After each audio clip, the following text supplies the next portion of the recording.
ابو موسیٰ کہتے ہیں گیا دروازہ کھولا تو دیکھا حضرت عمر ہے، میں نے انہیں بھی جنت کی بشارت سنا دی۔ حضرت عمر آئے اور وہ بھی ابو بکر کے بازو کنویں میں پیر لٹکائے ہوئے بیٹھ گئے۔ ابو موسیٰ اشعری رضی اللہ عنہ کہتے ہیں پھر ایک تیسرے شخص آئے، انہوں نے اجازت چاہی، میں نے اللہ کے نبی سے عرض کیا کہ اللہ کے نبی ایک اور شخصیت آنا چاہتی ہے۔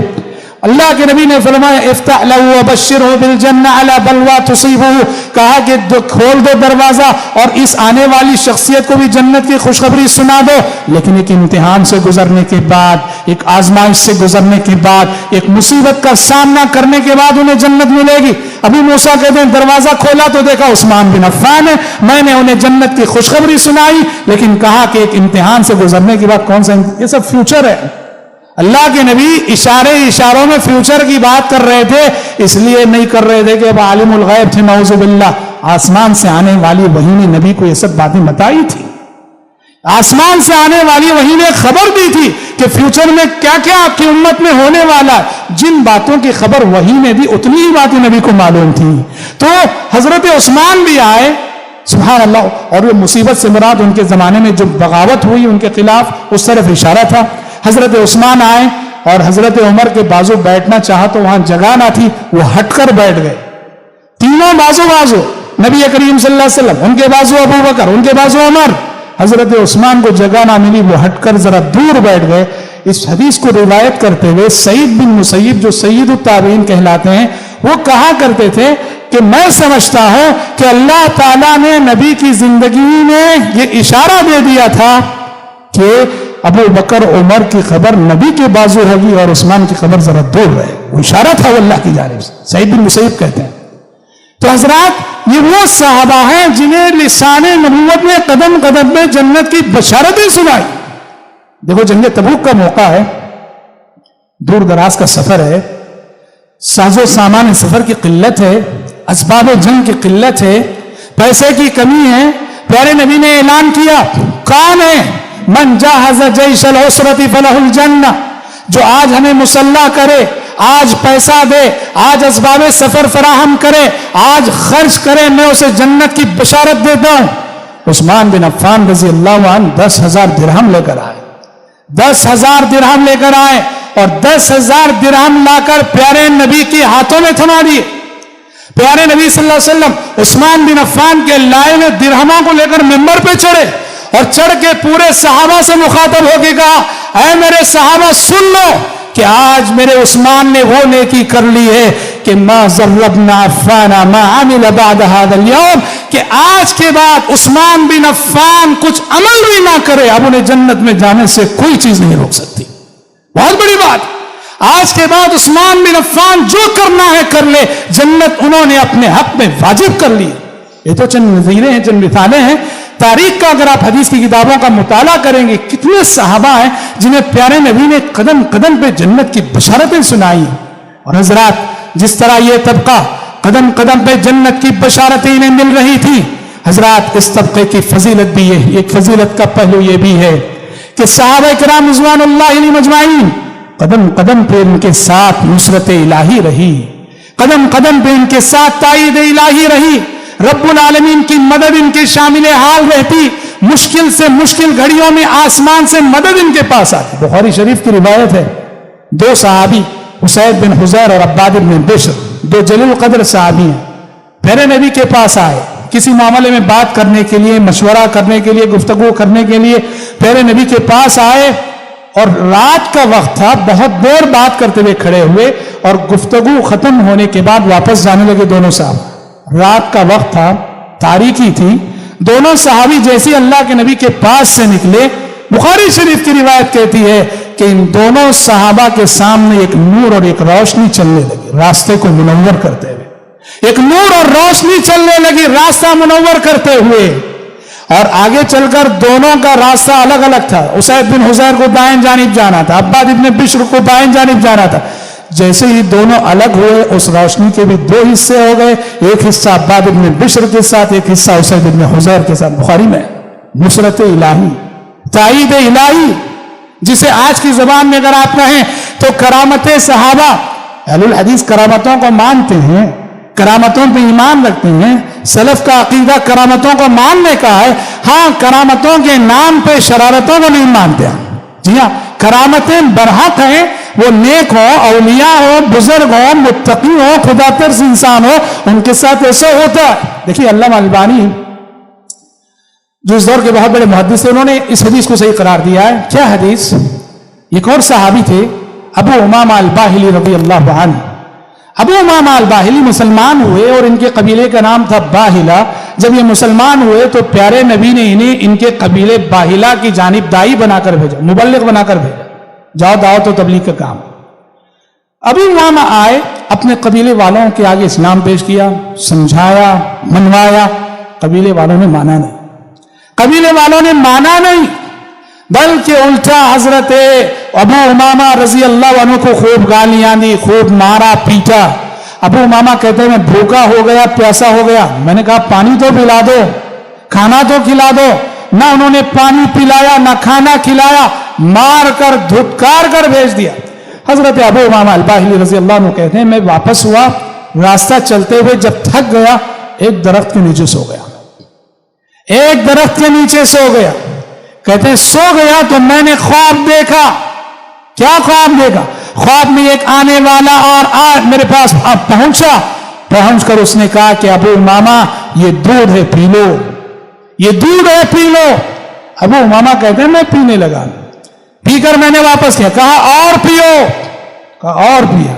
واپس کیا, کہا اور پیو. اتنا پیا کہ جو ہے میں سیر ہو گیا, پیٹ بھر گیا, مزید پینے کی گنجائش نہ رہی. نیند کی عادت. اچھا ادھر وہ خواب دیکھ رہے ہیں, ادھر بستی والوں کا اس کے ضمیر نے ملامت کی کہ ہم نے ابو امامہ کے ساتھ اچھا سلوک نہ کیا. جتنا بھی ہو وہ ہمارے ہی قبیلے کا فرد ہے, ہمارا ہی بچہ تھا, ہم نے اس کو بھوکا پیاسا لوٹا دیا, ہم نے اچھا نہیں کیا. بعض لوگوں کے ضمیر نے ملامت کی. وہ ایک توشہ لے کر, پانی لے کر جس راستے پہ ابو امامہ باہلی چلے تھے, ابو امامہ باہلی کی تلاش میں آئے, دیکھا ایک درخت کے نیچے سو رہا ہے. ایک درخت کے نیچے سو رہے ہیں. ابو امامہ الباہلی کو جگایا, جگا کے کہا کہ ابو امامہ معاف کرنا, ہم نے آپ کے ساتھ گستاخی کر دی, آپ کو کھلایا بھی نہیں, آپ کو پلایا بھی نہیں. یہ لو یہ توشہ اور یہ لو پانی, تمہیں کھلانے پلانے کے لیے آیا. حضرت ابو امامہ کہتے ہیں جب میں جاگا تو میری پوری بھوک مٹ چکی تھی, میری پوری پیاس مٹ چکی تھی. وہ جو خواب میں اللہ تعالیٰ نے مجھے پلایا تھا. میں نے کہا اطعمنی ربی وسقانی, میں نے ان سے کہا تمہارے کھانے تمہارے پانی کی مجھے کوئی ضرورت نہیں, میرے رب نے مجھے کھلا دیا, میرے رب نے مجھے پلا دیا. علامہ البانی نے اس حدیث کو صحیح قرار دیا. حضرات صحابہ وہ جماعت ہے قدم قدم پہ جن کے ساتھ نصرت الہی رہی, تائید الہی رہی. ہاں, اور اس جماعت کی ایک اور خصوصیت جو بہت عظیم خصوصیت, وہ کیا جانتے ہیں؟ جس کو لسان نبوت نے ان الفاظ میں ادا کیا, کہا اللہ اللہ فی اصحابی, اللہ اللہ فی اصحابی. لوگوں میرے صحابہ کے سلسلے میں اللہ سے ڈرو, اللہ سے ڈرو. اور ایک اور روایت میں لا تسبوا اصحابی, میرے صحابہ کو گالی نہ دو, میرے صحابہ کو برا بھلا مت کرو. کیوں؟ کہا فوالذی نفس محمد بیدہ, قسم ہے اس ذات کی جس کے ہاتھ میں محمد کی جان ہے, لو انفق احدکم مثل احد ذهبا لما بلغ مد احدهم ولا نصیفا. قسم ہے اس ذات کی جس کے ہاتھ میں محمد کی جان ہے کہ اگر تم میں سے کوئی شخص احد پہاڑ کے برابر سونا خرچ کر لے, میرے صحابہ نے میرے ساتھ رہتے ہوئے جو ایک مد صدقہ کیا تھا جو کا, آدھا مد صدقہ کیا تھا جو کا, تم میں سے کوئی شخص احد پہاڑ کے برابر بھی سونا خرچ کر لے, میرے صحابہ نے میرے ساتھ رہتے ہوئے جو ایک مد صدقہ کیا تھا اس کے اجر و ثواب کو بھی نہیں پہنچ پاؤ. مد کتنا رہتا جانتے ہیں؟ آدھا کلو. مد جو ہے نا آدھا کلو سے کچھ زائد, 600 گرام سمجھو. ایک مد 600 گرام کا ہوتا ہے. پیارے نبی کہہ رہے ہیں قیامت تک آنے والے مسلمانوں میں سے کوئی مسلمان احد پہاڑ کے برابر, احد پہاڑ کے برابر خرچ کرے. اور کیا خرچ کرے؟ سننا خرچ کرے, سونا خرچ کرے. احد پہاڑ کے برابر سونا خرچ کرے. نبی کے ساتھ رہتے ہوئے ابو بکر عمر نے جو آدھا کلو چاول, آدھا کلو گیہوں صدقہ کیا تھا, اس کے اجر و ثواب نہیں پہنچ پائے.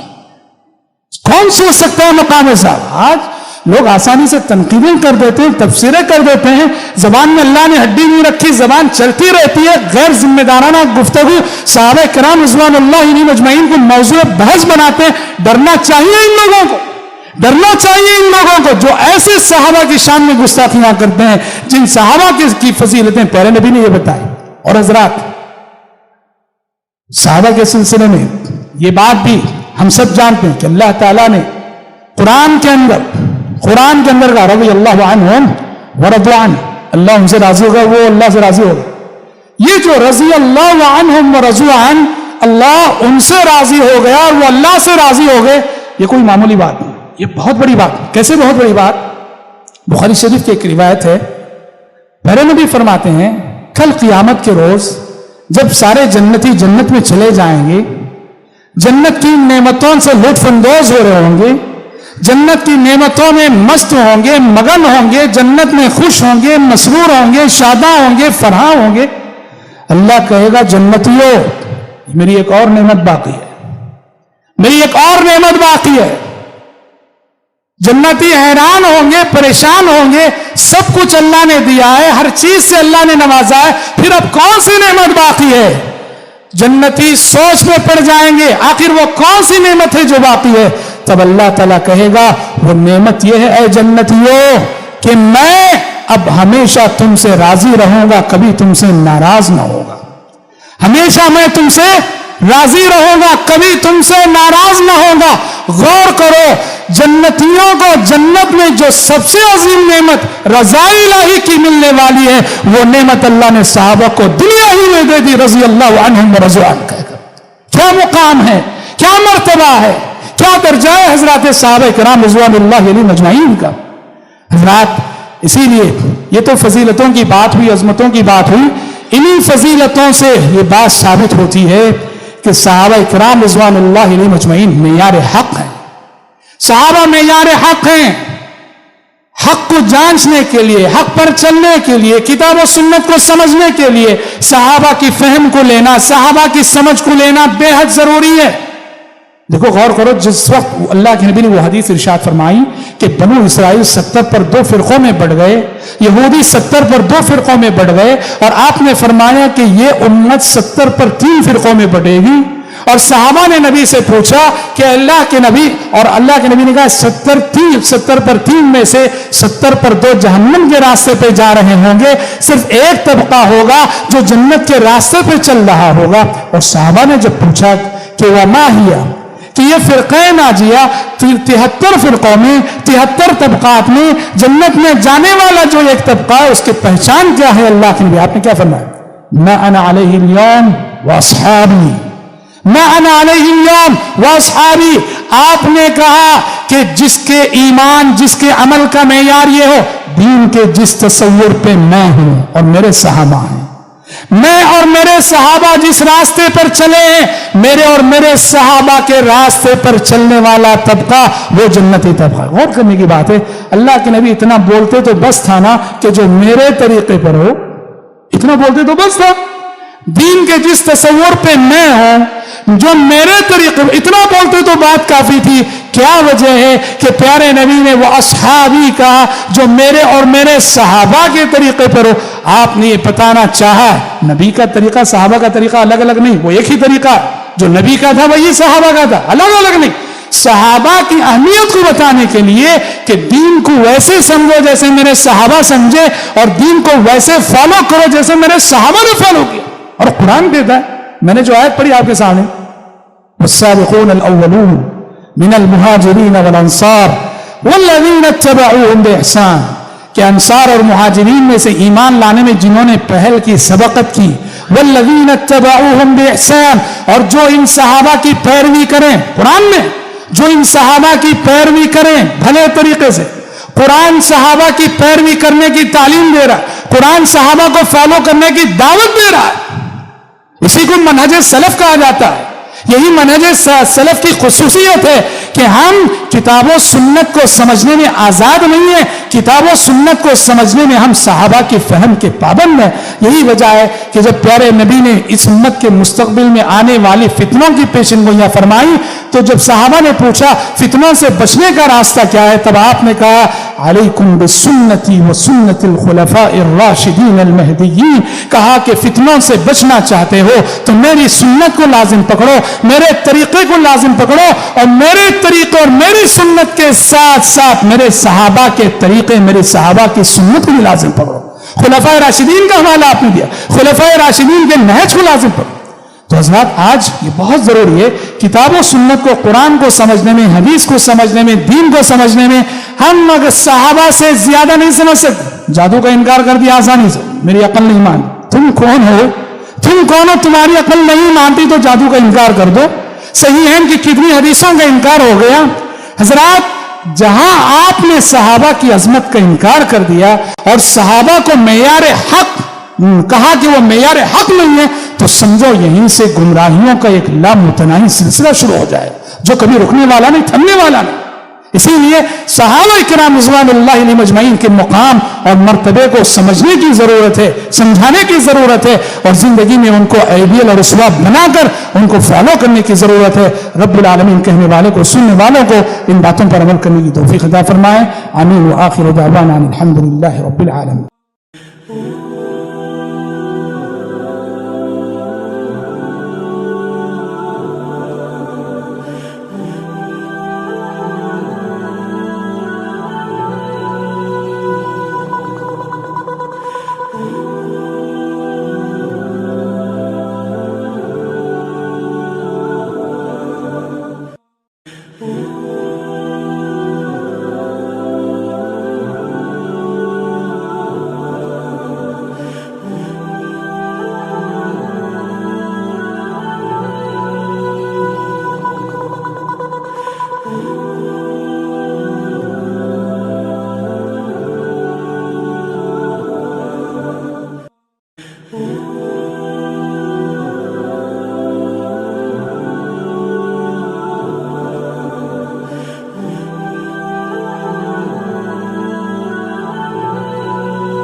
Oh